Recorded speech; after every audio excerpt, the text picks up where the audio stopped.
মাছের মাথা দিয়ে মুগ ডাল কে না পছন্দ করে? আমার তো ভীষণ পছন্দের। আশা করছি আপনাদেরও খুব ভালো লাগবে। নমস্কার বন্ধুরা, আমি রেখা ঝটপট রান্নায় আপনাদের সবাইকে স্বাগত জানাই। আবারও হাজির হয়ে গেলাম আজকের রেসিপি নিয়ে। তো চলুন রেসিপিটা শুরু করি। এই রেসিপিটা বানানোর জন্য প্রথমেই আমি গ্যাসের ওভেনটা অন করে একটা কড়াই বসিয়ে দিয়েছি, আর কড়াইটা আমাদের খুব ভালো মতো গরম হয়ে গেছে। এর মধ্যে দিয়ে দিলাম পরিমাণ মতো সরষের তেল। তেলটা খুব ভালো মতো গরম হতে দেব। এখানে দেখুন মুগ ডালটা শুকনো কড়াই ভেজে নিয়ে খুব ভালোভাবে ধুয়ে পরিষ্কার করে নিয়েছি। তারপর একটা ওভেনে সেদ্ধ বসিয়ে দিয়েছি। এখানে দেখুন রুই মাছের মাথা নিয়ে নিয়েছি। খুব ভালোভাবে ধুয়ে পরিষ্কার করে 10 মিনিট আগে লবণ হলুদ মাখিয়ে রেখেছিলাম। মাছের মাথাটা একটু ছোট করে আমি কেটে নিয়েছি। এবার এইগুলো ভেজে নেব। দেখুন সবগুলো দিয়ে দিয়েছি, উল্টে পাল্টে লাল করে ভেজে নেব। দেখুন মাছের মাথাটা খুব ভালোভাবে ভেজে নিয়েছি। এবার একটা পাত্রে তুলে নেব। এই তেলের মধ্যে দিয়ে দিলাম একটা তেজপাতা, দুটো শুকনো লঙ্কা, একটু দালচিনির টুকরো, 3-4টা লবঙ্গ, হাফ চামচ গোটা জিরে। ফোড়নটা খুব ভালো মতো ভেজে নিয়েছি, সুন্দর একটা গন্ধ বেরিয়েছে। এর মধ্যে দিয়ে দিলাম একটা বড় সাইজের পেঁয়াজ কুচি। পেঁয়াজটা লাল করে ভেজে নেব। এবার একটা মশলা বানিয়ে নেব। তার জন্য নিয়েছি একটা বাটি। এর মধ্যে দিয়ে দিলাম হাফ চামচ পরিমাণে ধনে গুঁড়ো, হাফ চামচ পরিমাণে জিরের গুঁড়ো, পরিমাণ মতো লঙ্কার গুঁড়ো, পরিমাণ মতো হলুদের গুঁড়ো। সবশেষে দিয়ে দেবো সামান্য পরিমাণে কাশ্মীরি লাল লঙ্কার গুঁড়ো। এটা পুরোপুরি অপশনাল, আপনারা চাইলে দিতেও পারেন, নাহলে নাও পারেন। এবার এর মধ্যে সামান্য জল দিয়ে মিক্স করে নেব।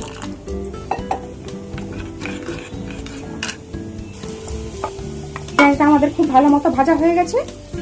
এবার এর থেকে সামান্য পেঁয়াজ একটা পাত্রে তুলে রাখবো। তুলে নিয়েছি, এটা আমাদের পরে কাজে লাগবে। এইবার এর মধ্যে বাকি মশলাগুলো অ্যাড করে দেব। দিয়ে দিলাম একটা ছোট সাইজের টমেটো কুচি, হাফ চামচ পরিমাণে আদা রসুন বাটা, আর দিয়ে দিলাম যে মশলাটা আমি বানিয়ে রাখলাম আগে থেকে।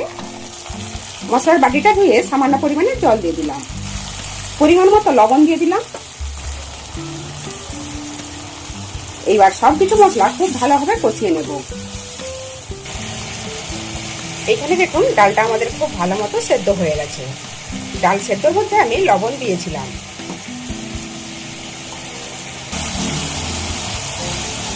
মশলাটা খুব ভালোভাবে কষিয়ে নিয়েছি, সুন্দর একটা গন্ধ বেরিয়েছে। এই সময় এর মধ্যে দিয়ে দেবো আগে থেকে ভেজে রাখা মাছের মাথাগুলো। মশলার সাথে 2 মিনিট কষিয়ে নেব। 2 মিনিট কষিয়ে নিয়েছি। এইবারের মধ্যে আগে থেকে সেদ্ধ করে রাখা ডালটা ঢেলে দেব। ডালটা অনেকটাই ঘন মনে হচ্ছে, এই জন্য আমি সামান্য পরিমাণে গরম জল অ্যাড করে দিলাম। মিশিয়ে নেব।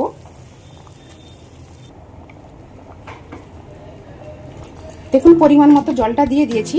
জলের পরিমাণটা আমি একটু বেশি দিলাম, কারণ এটা ঠান্ডা হয়ে যাওয়ার পর অনেকটাই ঘন হয়ে যাবে। এবার লো ফ্লেমে ঢেকে 5 মিনিট হতে দেব।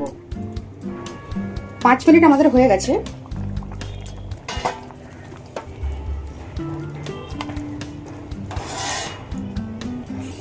এই সময় এর মধ্যে দেব সামান্য পরিমাণে চিনি, আর দেব সামান্য পরিমাণে গরম মশলার গুঁড়ো। সবশেষে দিয়ে দেব হাফ চামচ পরিমাণে ঘি। খুব ভালোভাবে মিশিয়ে নেব। লবণ যদি কম থাকে এই সময় আপনারা দিয়ে দিতে পারেন। আমি চেক করে নিয়েছি, ঠিকঠাক আছে। ভালোভাবে মিশিয়ে নিলাম। এইবার গ্যাসের ফ্লেমটা অফ করে দিলাম, আর 5 মিনিট ঢেকে রেস্টে রেখে দেব।